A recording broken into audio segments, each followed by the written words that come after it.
दोस्तों 26 अप्रैल को लोकसभा चुनाव के दूसरे चरण का मतदान भी पूरा हो चुका है। इस चरण में कुल 12 राज्यों और एक केंद्र शासित प्रदेश की 88 सीटों पर वोट डाले गए। हाल ही में हो रहे मतदान को देखते हुए प्रशासन ने सभी चुनावी क्षेत्रों में शराब की बिक्री पर प्रतिबंध लगा दिया है, जिसके कारण शराब के शौकीनों को शराब नहीं मिल सकता है। ऐसे में कई सवाल आते हैं कि क्या कोई वोटर या मतदाता शराब पीकर वोट देने जा सकता है या नहीं? क्या शराब पीकर पोलिंग बूथ पर जाने से पुलिस गिरफ्तार कर लेगा? क्या जन प्रतिनिधित्व अधिनियम के तहत किसी शख्स को वोट देने से रोका जा सकता है? आइए आज के इस वीडियो में इन सभी सवालों के जवाब हम जानने वाले हैं, तो वीडियो को अंत तक जरूर देखें। दोस्तों आपको बता दें कि निर्वाचन आयोग के द्वारा जारी दिशा निर्देश के अनुसार सभी जगहों पर स्वतंत्र, शांतिपूर्ण और बिना बाधा के चुनाव संपन्न कराने के लिए सभी तरह के देशी शराब, विदेशी मदिरा, बियर, भांग की बिक्री, इन सभी पर मतदान के 48 घंटे पहले से मतदान समाप्त होने तक पूरी तरह से रोक लगा दिया जाता है। आइए जानते हैं कि क्या कोई व्यक्ति शराब पीकर वोट डालने जा सकता है या नहीं। आपको बता दें कि शराब पीना गुनाह नहीं है। शराब पीकर गलत व्यवहार करना जिससे दूसरों को दिक्कत होती है वो गुनाह है। अमूमन लोग शराब पीकर गाड़ी चलाते हैं तो मोटर व्हीकल एक्ट 1988 की धारा 185 के तहत कार्रवाई होती है।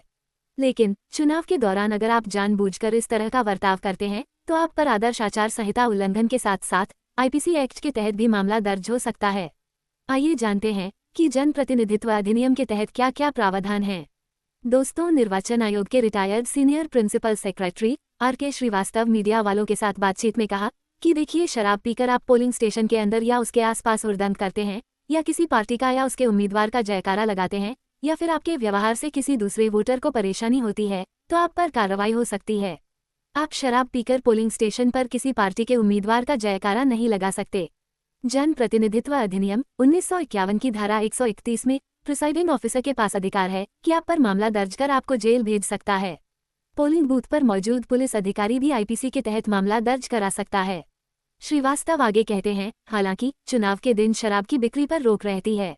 अगर कोई शराब का दुकान खुला है या कोई उम्मीदवार शराब बांट रहा है तो इसकी शिकायत आप कर सकते हैं। लेकिन अगर कोई शख्स अपने घर में शराब पीता है और शराब पीकर शांति से वोट देने आता है तो उसको आप बेवजह मामला दर्ज नहीं कर सकते हैं। लोग शराब पीकर शादी करते हैं, मंदिर जाते हैं, ऑफिस जाते हैं, तो वोट क्यों नहीं दे सकते? हाँ, लेकिन शराब पीकर आप उपद्रव फैलाएंगे तो आप पर कार्रवाई जरूर होगी। आपकी जानकारी के लिए बता दें कि मोटर व्हीकल एक्ट के तहत अगर किसी के शरीर में 100 ml खून में 30 ml से ज्यादा अल्कोहल पाया जाता है तो कानून के तहत दोषी मानते हुए जुर्माना और जेल दोनों या दोनों में से किसी एक का प्रावधान है। पहली बार शराब पीकर वाहन चलाते हुए पकड़े जाने पर 10,000 रुपये तक जुर्माना और 6 महीने तक की जेल या दोनों हो सकती है। वहीं दूसरी बार पकड़े जाने पर 15,000 रुपये जुर्माना और 2 साल तक की जेल की सजा हो सकती है। इसके बाद यानी तीसरी बार पकड़े जाने पर दोषी का ड्राइविंग लाइसेंस रद्द किया जा सकता है। कुल मिलाकर शराब भारतीय संविधान की 7वीं अनुसूची के तहत राज्य सूची में एक विषय है। इसलिए शराब को नियंत्रित करने वाले कानून अलग अलग राज्यों में अलग हैं। वहीं गणतंत्र दिवस, स्वतंत्रता दिवस, गांधी जयंती सहित कुछ और राष्ट्रीय पर्व, धार्मिक उत्सव, त्योहार या अन्य महापुरुषों की जयंती के सम्मान में ड्राई डे रखा जाता है। इस दिन वाइन शॉप्स के साथ ही शराब बांटने वाले होटल, बार और रेस्टोरेंट में भी शराबबंदी रहती है। जानकारी अच्छी लगी हो तो वीडियो को लाइक और शेयर करना ना भूलें। साथ ही हमारे चैनल को भी सब्सक्राइब करें ताकि आप लोगों को इस तरह की वीडियो मिलती रहे।